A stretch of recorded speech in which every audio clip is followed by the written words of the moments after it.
Now, the Israel-Iran war continues, and with the two sides exchanging fire for a week now, attention has turned to the Fordo nuclear plant that is buried deep under a mountain region in Iran. Reports now say that only one weapon has the capabilities to destroy the facility. In fact, the United States GBU-57 massive ordnance penetrator known as bunker buster bomb. But question is, what is a bunker buster bomb? As the name suggests, the GBU-57 is designed to attack hard and deeply buried targets such as bunkers and tunnels. The US Air Force has said that GPS-guided weapon is capable of penetrating up to around 61 meters underground before it explodes.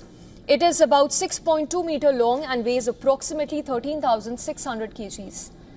B-2S are the only aircraft that can help in employing this bomb to get at Iran's deepest facilities, but C-130s may be a viable option with a similar weapon as well.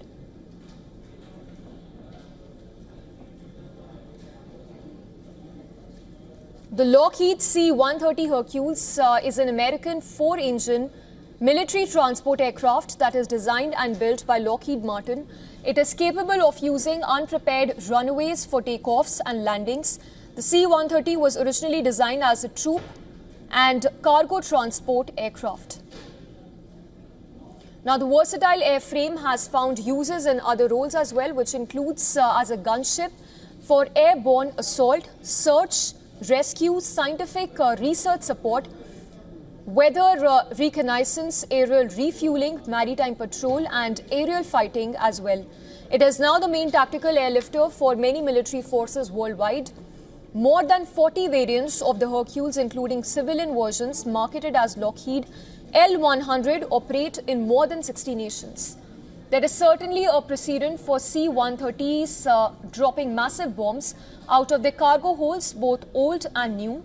The BLU-82 Daisy Cutter was dropped by C-130 primarily to clear landing zones during the Vietnam War.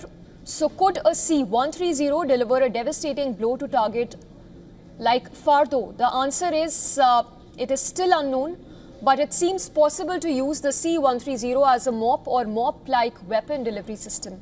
And even if it could not go after a Fordo with a good chance of fully destroying the facility, Iran has many other critical areas buried under mountains, many of which are less fortified but still may not be penetrable by fighter deploying bunker busters such as BLU-109 equipped JDAMs.